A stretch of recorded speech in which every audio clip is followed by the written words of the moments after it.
ప్రభువునందు ప్రియమైన సహోదర సహోదరీలారా, మీకందరికీ యేసు క్రీస్తు ప్రభు అత్యున్నతమైన నామమున వందనములు.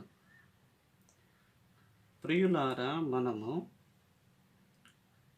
దేవుని గ్రంథములో నుండి క్రొత్త నిబంధనలో హెబ్రీయులకు వ్రాసిన పత్రిక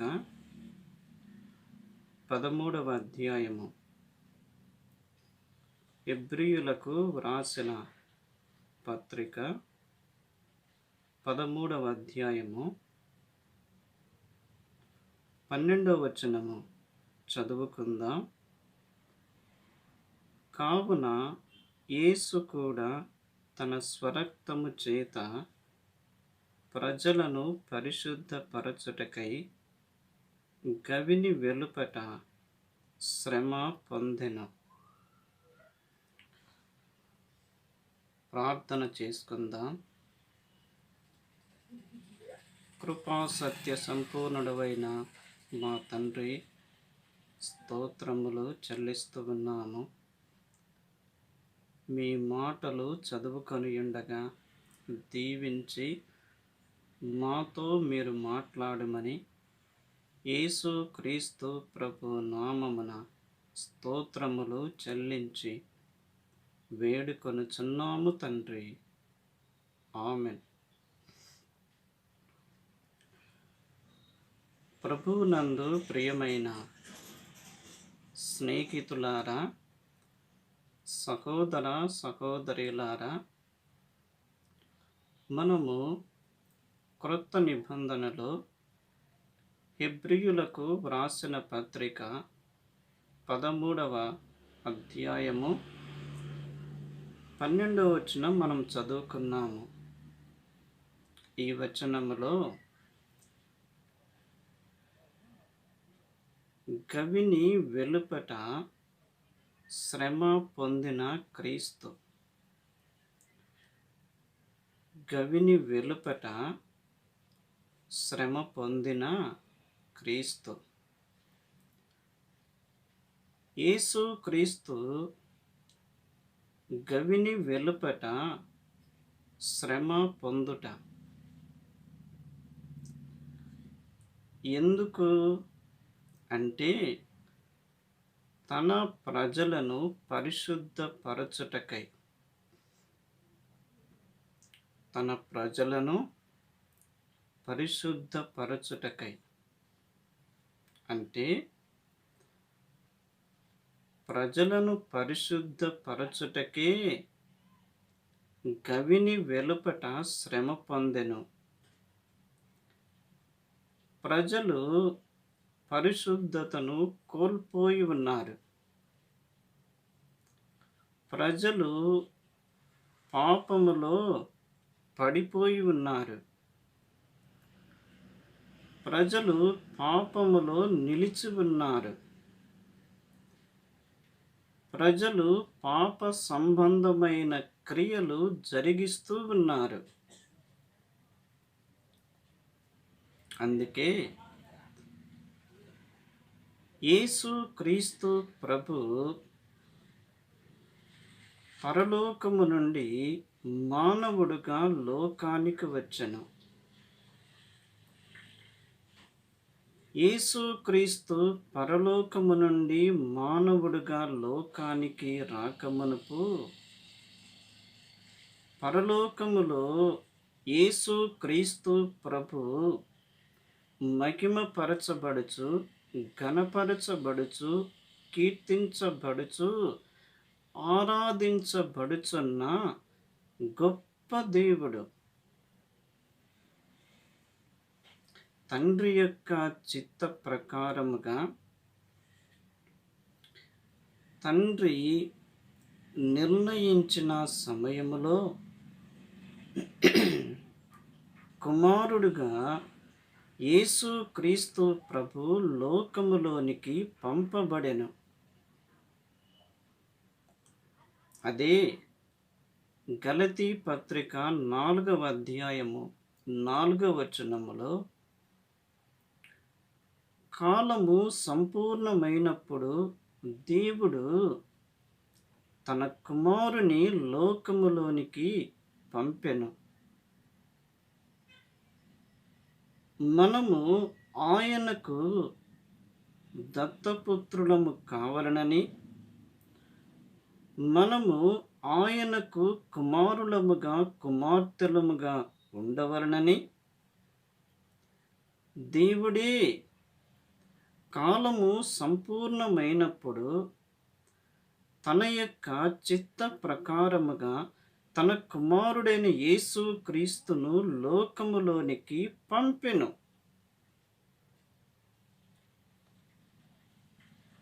యేసు క్రీస్తు ప్రభు బెత్లెహేములో పుట్టెను. యేసు క్రీస్తు బెత్లెహేములో పుట్టెను.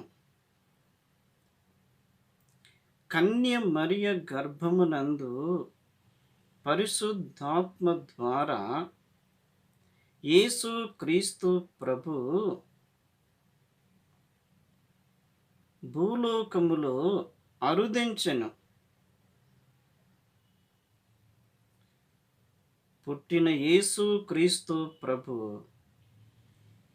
నజరేతులో పెరిగెను. నజరేతులో పెరుగుచున్న యేసు క్రీస్తు ప్రభు యూదయ, సమరయ, గలిలయ అనేక స్థలాలలో యేసు క్రీస్తు ప్రభు నమ్మకమైన పరిచర్య జరిగించెను. అనేకమైన అద్భుతములు చేసెను. ఆశ్చర్యమైన కార్యములు జరిగించెను. రోగులను స్వస్థపరచెను. దయ్యములను వెళ్ళగొట్టెను. చనిపోయిన వారిని తిరిగి బ్రతికించెను. నానా రోగముల చేత బాధించబడుచున్న వారికి నెమ్మదిని, ఆరోగ్యమును, ఆదరణ దయచేసెను.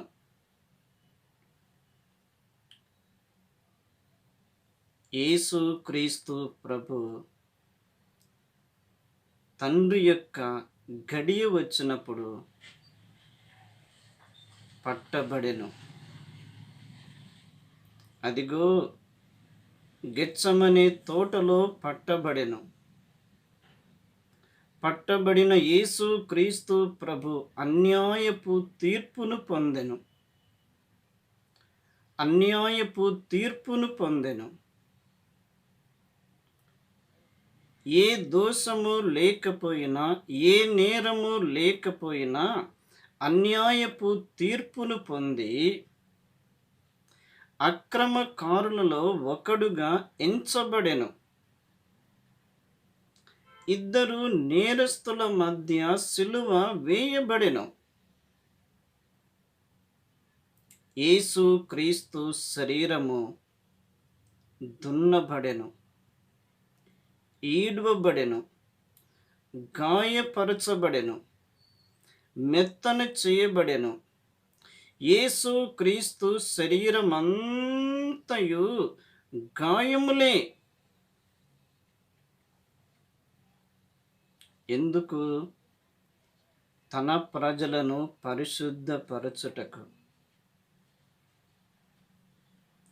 ఆయన యెరూషలేములో అన్యాయపు తీర్పును పొంది యెరూషలేమునకు వెలుపల అనగా గవిని వెలుపట యేసు క్రీస్తు ప్రభు శ్రమ పొందెను.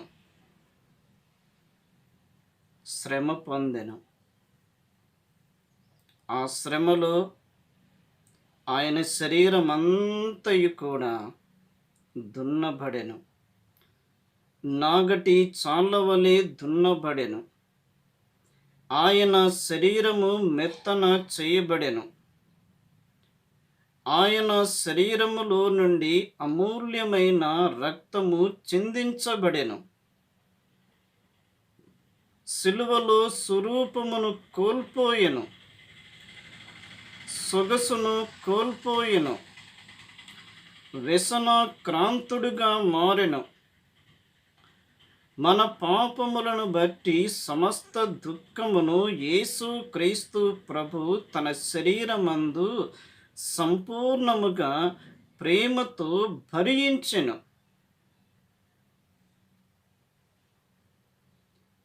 యేసు క్రీస్తు గవిని వెలుపట శ్రమ పొందుట ద్వారానే మన పాపముల నుండి మనకు విడుదల దొరికినది.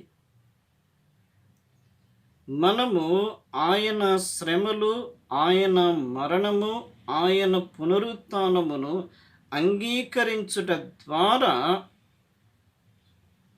మనకు రక్షణ, పాప క్షమాపణ, నిత్య జీవము దొరికినది. అలాగైతే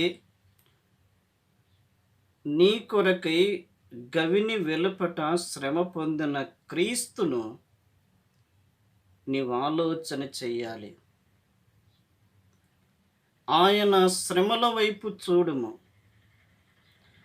ఆయన నీ కొరకై పొందిన గాయముల వైపు చూడుము. ఆయన నిన్ను ప్రేమించి నీ కొరకై రక్తము కార్చి ఉన్న ఆ శ్రేష్టమైన అమూల్యమైన రక్తము వైపు చూడుము.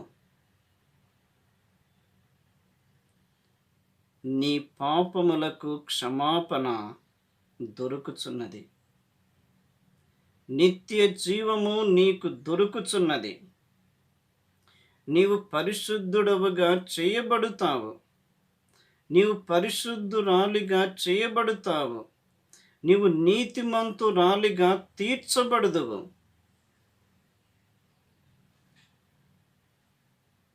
ఇదే అనుకూలమైన సమయము.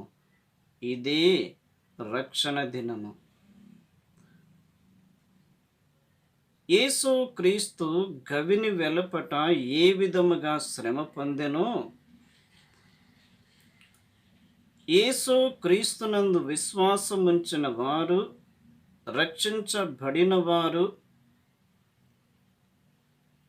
దేవుని కుమారులుగా, దేవుని కుమార్తెలుగా చేయబడి ఉన్నవారు ఆత్మీయ జీవితములో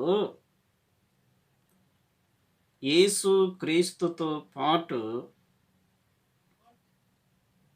ప్రత్యేకమైన జీవితము జీవించవలెను.